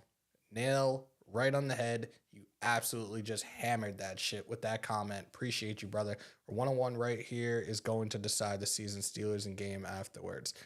All right, Primos. Okay. Let me put this back up in the chat, or highlight it at least, because I know it's still on my screen. I had to move some things around today. But there it is again, guys, 347-471-0361 if you guys want to call in and sound off. We definitely had a lot that we talked about this evening. Wasted is still in a hate fest with Tyree Wilson. Give the kid some time. He's still really trying to develop, and now he has to do it front and center prematurely due to the Chandler Jones situation. So now this dude is getting a lot more time on the field than we expected at the early start of this season. J.C. Jackson, who haven't heard about him much. Look, we've talked about the Chargers and how they always need to have some type of ACL and other injury insurance when it comes to their guys, because they can never stay healthy a full season. And there you have it. J.C. Jackson, who? It's a fact, bro. That's a fact. Does Tyree get a sack Sunday night? I hope so. I'm gonna be there. I really hope that it happens. But again, we gotta wait till kickoff to see, man. But look, I'm here for it. I really want to see JJ just have this rust knocked off of him. Look, 2 games in, time to fucking turn the Jets on and be the baby beast mode that we know and love. Tyree has been sick. Yeah, he's battling an illness. I believe it's the flu. I'm not even sure. I think right now it's up in the air if he plays anyways. It's going to be a Steelers whole home game. You're bugging, bro. Stop it. You see us trading for anyone on defense before the trade deadline. That's a good question, numbers. Like I did talk about it yesterday in regards to Chandler Jones, but we also were like, who the hell is going to want Chandler Jones? But there is a defensive lineman. I want to say it's Derek Barnett, edge rusher for the Eagles.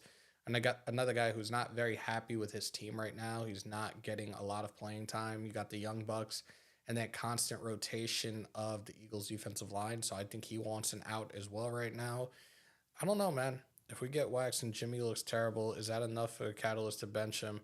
Brute, way too early. Way too early. I think if this season is a downward spiral, then maybe, but I don't know yet. Give me 1 second, guys. We do have our first caller of the night.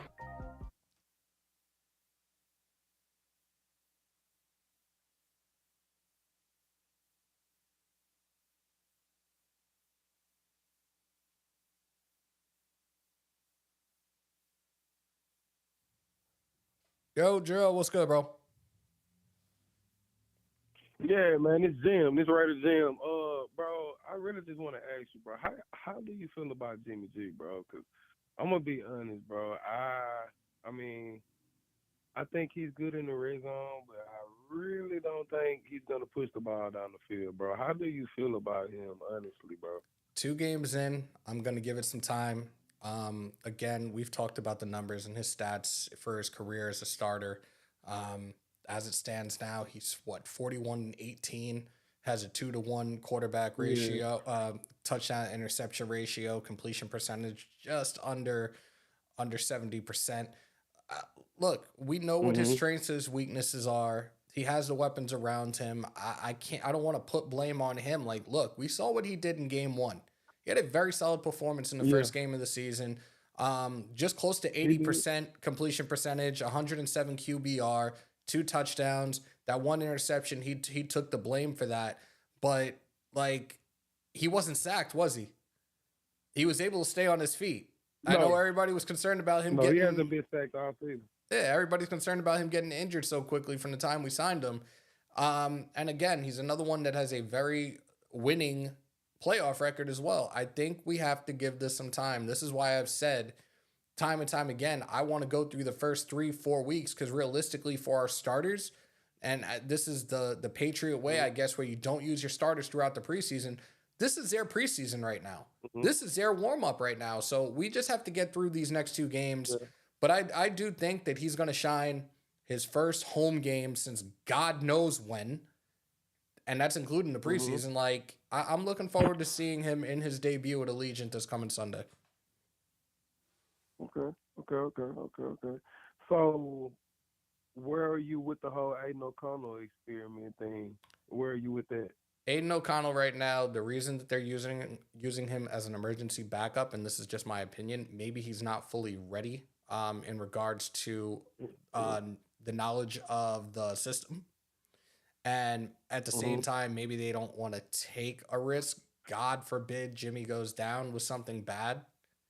They're much rather use the old head in Hoyer to just try to serve as a temporary anchor. We know Hoyer was brought here as a guy that's supposed to help coach up AO.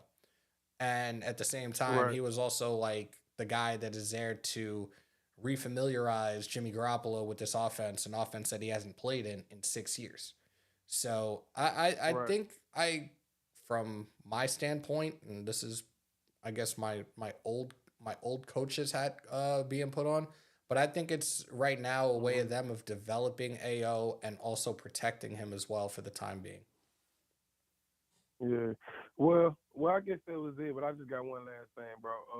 I feel like regardless how this season goes, I mean, I know we need a defensive tackle.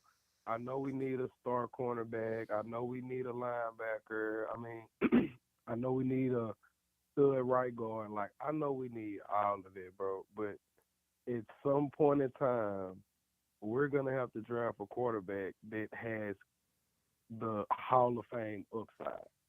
You know what I'm saying? Yeah. So that's just where I'm at, man. I mean, but I'm sticking in with the team, with the season, like always. You know what I'm saying? But I think it's time that our next draft, our first round pick, needs to be a quarterback. I'd much rather prefer. You know what I'm saying? I'd much rather prefer going after a defensive tackle and potentially a corner. Like, we have Marcus Peters here on a rental. We definitely need the help on the interior defensive line. I'm not looking to go for a quarterback right now, especially, like, I know everybody's on the Caleb Williams train right now. Nah, I'm good, man. I'm good. And realistically, it's like, let's let this season play out, because we also know, and for those that don't, we can get out of Jimmy Garoppolo's contract after this season if they decide that he's not that guy. So let's just be patient. Again, this is only week 3 of the season. We have a long ways to go. We just got to let everything run its course, man. Definitely appreciate the call, though. Yeah. All right, bro. And I like your boy from Texas. If we could snag yours in the bottom of the first round, that would be great. Hook 'em horns. Appreciate you, bro. Crazy, bro. All right, brother. Take care.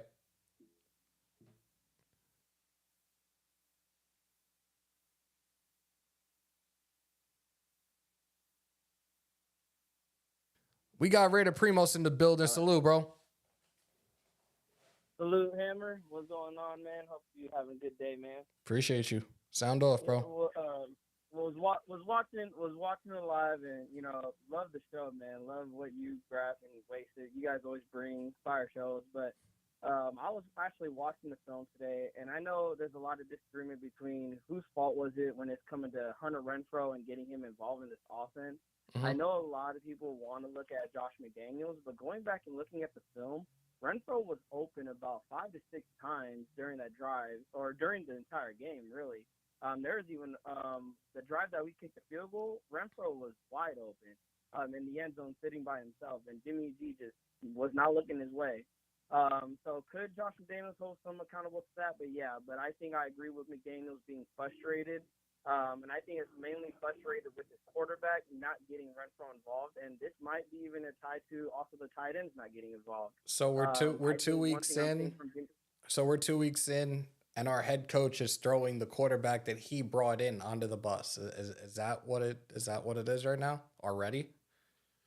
Yeah, and I disagree on that. I think that should have been something they handle, in the locker room. Yeah. This isn't something that you should have, brought to the public. I know it's on tape. I know that's what people are going to look at. They're going to look at, hey, your quarterback's not, getting guys involved.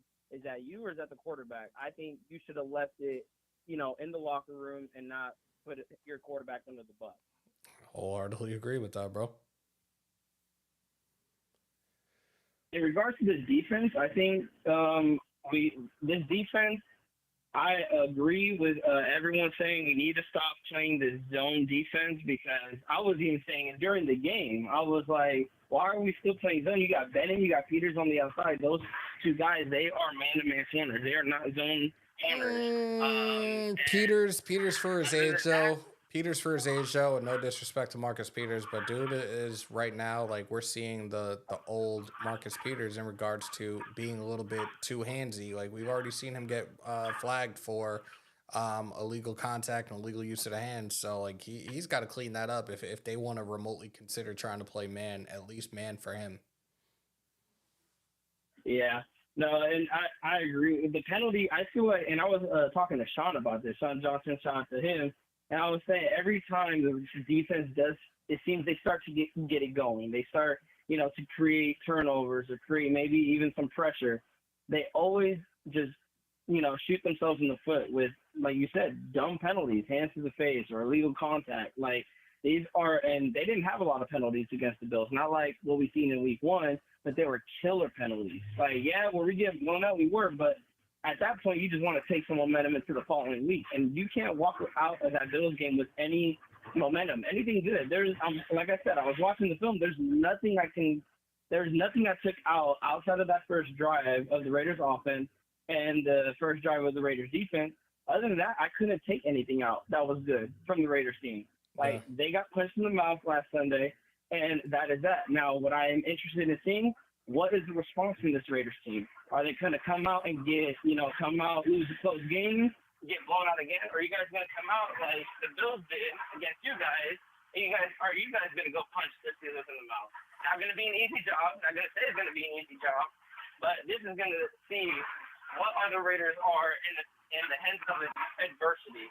Are you guys going to step up to the plate? Are you guys going to do what you guys need to do? Like Max Crosby during the joint practice with the Rams, he talked about a standard that, hey, we hold a standard here for the Raiders defense, and if we're not meeting that standard, then there's a problem with, as a players, we need to play up to that standard. Are you guys going to play up to that standard? Or are you guys going to go out there and look like the same Raiders you guys did, not just last week, but the same Raiders for the past 20 years? The same Raiders defense that we all know and hate.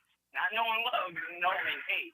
I hope we see something different. I hope these dudes wake up. They're playing at home, their first home game of the season. Yeah. Like I hope that they wake the hell up and just start. They bury the Steelers. That's what I want to see. Like I spoke to our guys in our group chat yesterday, and I said I'm under a suspicion right now that I believe that Pickett's going to get rattled. And Pickett's going to have 2, maybe 3 turnovers come Sunday night. That's my prop bet I'm not telling anybody to take it, but that's my prop bet for this matchup this coming Sunday night. Primos, appreciate the call, Yeah, bro. We'll definitely be talking soon, bro. No problem, man. Take care. Yeah, no problem, man. You too. Bye. Safe travel. All right, guys. Vault open. Vault line is still open for those that want to call in and sound off on the current topics today. Again, we're days away from our homecoming, our home opener versus the Pittsburgh Steelers. We saw how things turned out last season when we battled them, and I think we're definitely going to see something a lot different and a lot better in favor of our Raiders. So, guys, again, if you guys want to call in, 347-471-0361. The vault line is open for you guys to sound off on the current topics. Shout out to Paul Egerton in the chat. How many more chances will Merrick get? I wish I could answer that, and right now I'm not very happy with what I've seen the first 2 weeks out of him. This is a guy who's in the second year of the Patrick Graham system, and he's just looking very, very pedestrian-like right now, and it's a bit disturbing. Like, I could only imagine how much longer the Patrick Graham, let alone Josh McDaniels, is going to take of him playing the safety, playing in coverage or lack thereof, and giving up stupid touchdowns, not tackling, not form tackling. Like, he's another guy that has to wake up, because he was a guy I did believe could have a bounce back year. And right now, 2 weeks in, it doesn't seem to be too promising for us. So DC Mr. Renfro last year tore my heart out. Yeah, tore a lot of our hearts out, bro. We've actually been on an hour and 20 minutes.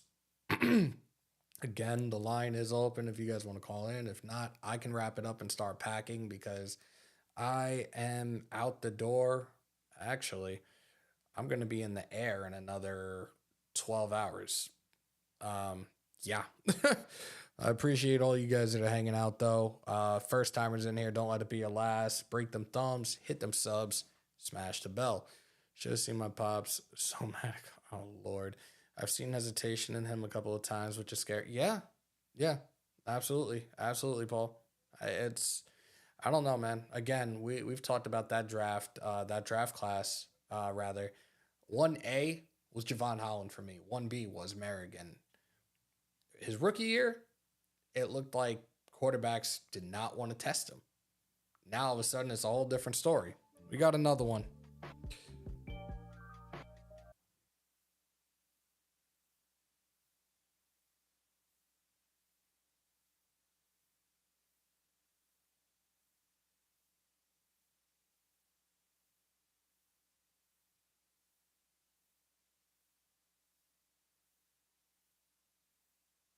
We got Raider Ken from Henderson. What's good, bro? Sound off. Hey, what's up, Hammer? Love the show. I'm fired up, man. I'm fired up for Sunday night. I mean, we're gonna be playing the Steelers team coming into our home opener after playing the Browns and the Niners. I think they're tired. They're on a short week. I want to see this defense step up. You know, it's like we need Max Crosby's getting double teamed. We need someone on the other side to step up, whether it's Tyree Wilson or Malcolm Kuntz. We need some pressure on the other side. We got to force Kenny Pickett to his left. I think we could put pressure on this offensive line. Struggling. There's already rumors about their offensive coordinator. They want him gone in Pittsburgh. I think our defense can have a big game, force some turnovers for their secondary, and I think we come out fired up on Sunday night, and I'm expecting a big win. So let me just touch on one of the points you just made, and you were saying that they need to force Kenny Pickett to the left, right? Right. There's one, I don't want to say it's a problem with that, but there's one thing that our edge rushers need to do, and do it the correct way this coming Sunday, if that's the case. They have to contain. Right. And that seems to be the ongoing issue right now, at least with these defensive linemen. This was the ongoing issue that we had Yannick Ngakoue. Same damn thing. Swing pass to the left, no problem. Those running backs are going to be gone. You want to run a power to the left, no problem. They're going to blow past that defender. Like, I hope that you're right. I hope these guys follow the assignment and just contain and prevent him from going past the line of scrimmage this coming Sunday, bro. I'm going to be there. I'm hoping that I didn't waste a large amount of money to go to Vegas to see my Raiders get the shit kicked out of them in their home opener. Definitely appreciate the call, bro. We got to win this. I appreciate you, man. Great show. Thank you. Take care. Shout out to Raider Ken in Henderson. Bro, these Zebras won't let us play defense. We need to score points. Like I said, I think we need to score more than 30 points realistically in order for us to get a win. If we can just keep our foot on the gas and play the game that we should be playing, I think everything's going to handle itself just fine this coming Sunday night. Guys, the number is up, 347-471-0361. I'll give like 60 seconds, maybe less, to take one last call, and if not, I'm just going to wrap it up. Preach Crosby trying to be a hero, but I don't blame him. Yeah, he's trying to be that guy because nobody else is there right now to do their job, and it really sucks. I thought that the interior D-line was going to be a problem, and right now it's stagnant as hell. Here's an idea for McDaniels: script 2 drives so we could score 2 touchdowns. They normally have a script, at least for the first drive of the game, so we got to see, man. We got to see. I was very pleased with that first drive on Sunday. 6 plays, 75 yards. Trey with that 34-yard end around, or jet sweep rather. I was pleased with that. The touchdown reception by Tay, I was very happy with that. And I was like, okay, this could be a very good game. And then, again, you steered away from things that, okay, I was going to say steered away from things that worked, but the running game wasn't working right away. And you got to give it time as well. Again, Jacobs, rusty, only his second game, didn't come back until the week 1 for practice. I do think that they need to establish a run quick, fast, and early this Sunday. That'll open up everything else. But we will get to that bridge. We'll cross that bridge when we get to it, rather. All right. It's on the screen. It's on the screen, Steele. 347-471-0361. If you guys want to call in. We've already been on for an hour and 26 minutes. And yesterday I did an hour and a half, a solo show, which I haven't done in a very long time. And it really felt good to just be back in the driver's seat and be able to hang out with you guys. And we did the presser, as long and dragged out as it was. I definitely had a good time with you guys, and really appreciate the support more than you guys know.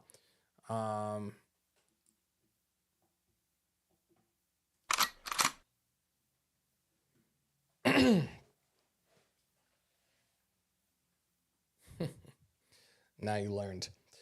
Anyways, let's see. Can we at least get 20? We don't have 0-1 Ravens defense to score 1 to 2 touchdowns. There you go.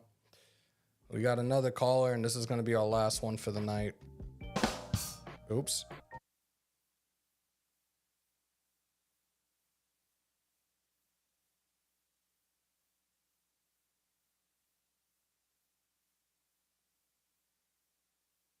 Steel Cage Savage is in the building. Salute, salute, salute. Sound off, bro. What's going on, man? Raider Nation for life. Win, lose, or die. Raider Nation till I die. But I was watching you earlier on Wasted and Graphk show, you know what I mean? And to be honest, you guys are real. There's a lot of good conversation going on there, but I'm with Wasted. I'm tired of. It don't matter if it's Gruden. It don't matter if it's JMD. This idiot. I'm tired of the regimes that think they're so damn smart. They pass up on the obvious. Right. Tyree Wilson might have been a great athlete, but he wasn't the obvious pick.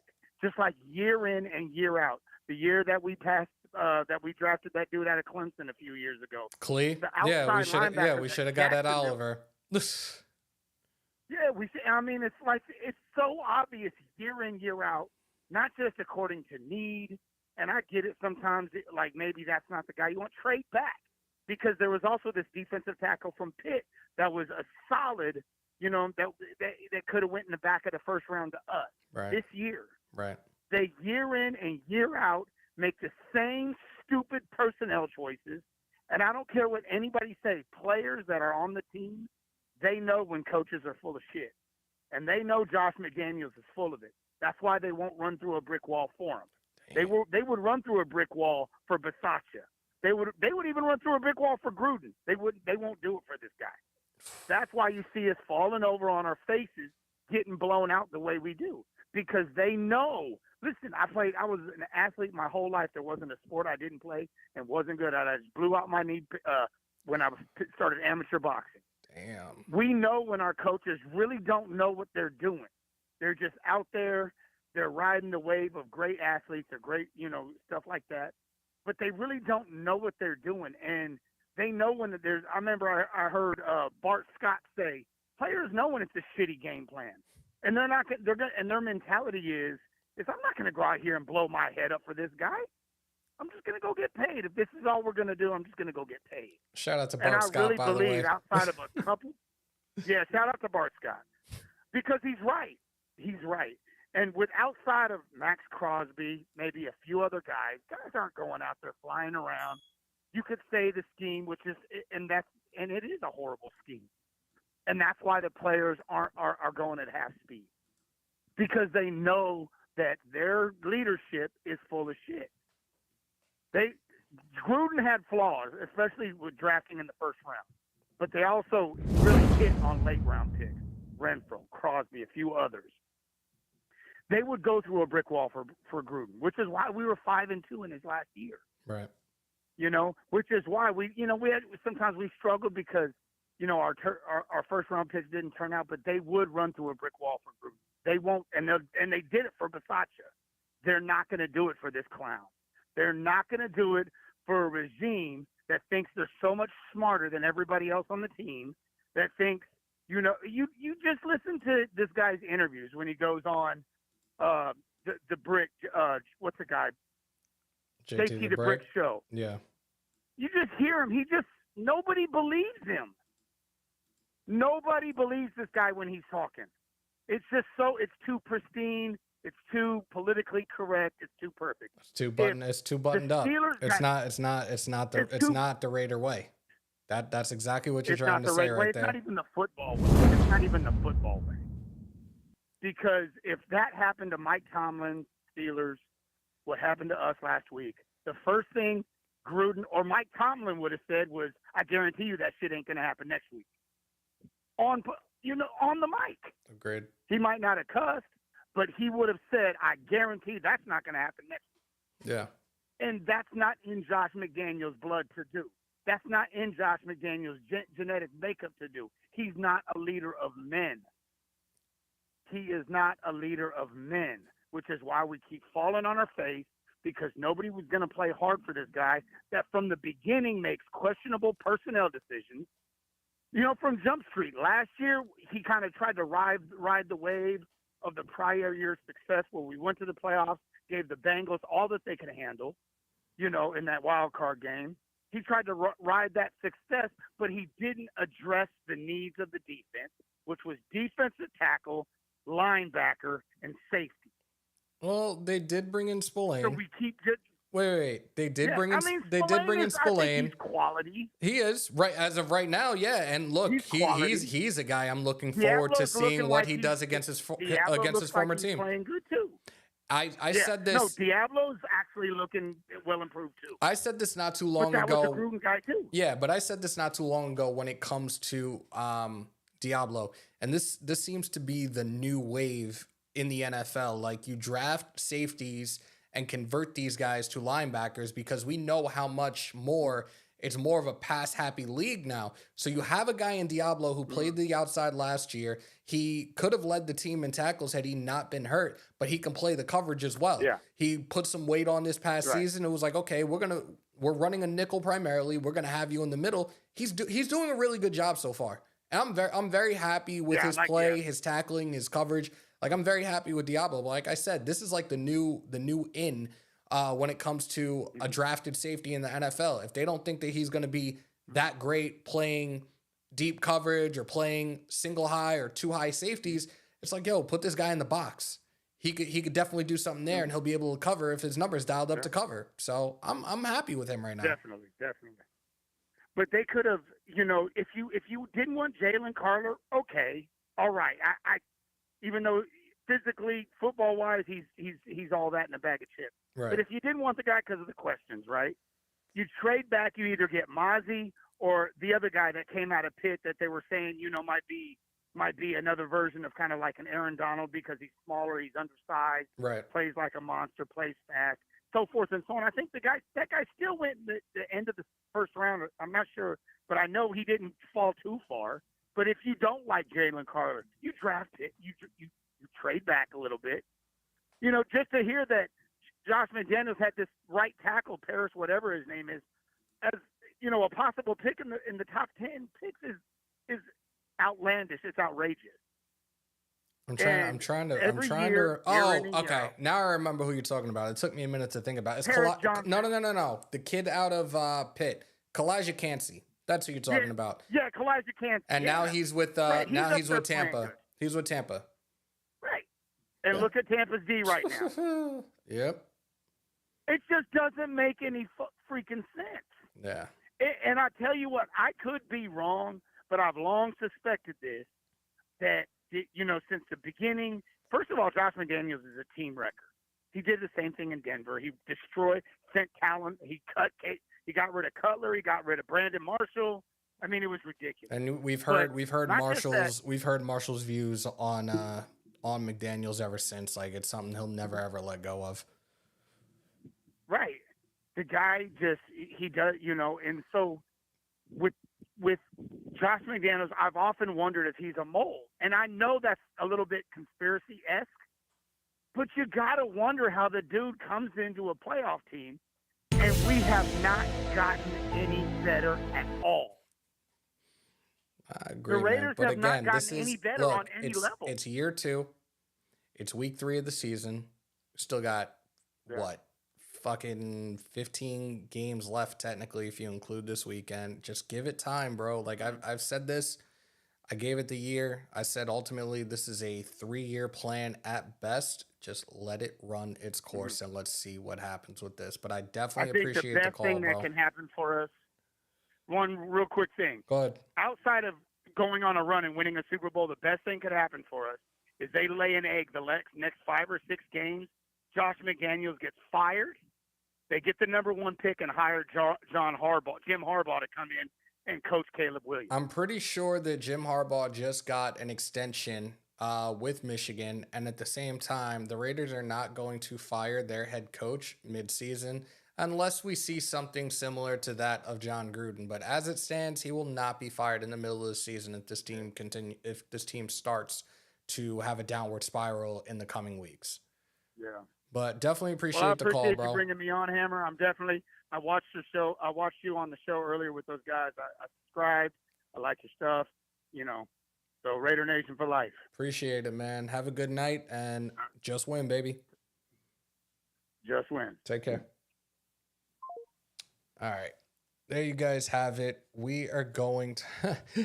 Tien was in the live yesterday. He knows how I feel about everything that's going on in the last week, especially with people ready to jump off the cliff already. In the words of Aaron Rodgers, RELAX, relax. Guys, I appreciate each and every single one of y'all that pulled on up, those that came over from either Wasted or Graph's live as well. On your way out, if you haven't already, break them thumbs, hammer that sub, smash the bell to stay up to date with all your Raiders news, rumors, updates, live streams, fantasy, and more. In the house that Hammer built, by the nation, for the nation, Raider Nation News Today. Continue to stay safe. Most importantly, be kind to one another. COVID is back on the rise, y'all. Remember to wash your hands and your asses. And as always, win, lose, or tie, Raider Nation till I die. See you guys live on Saturday. We will be in Vegas. Again, you heard it before. Myself, Graphk, Mitchell Renz, Cody, Oos. It's a blackout. It's a Oos Nation. It's a Shieldmore reunion. Some of the best Raider content creators out there. It's always a good time when we get together in Vegas. And shout out to Fitz as well. Can't wait to see you guys this coming weekend. See a lot of you guys tomorrow. We did get a new sub towards the end. Bart S. Appreciate you, man. Until Saturday, guys. Peace, love, and positivity. I will see you guys soon. I'm out.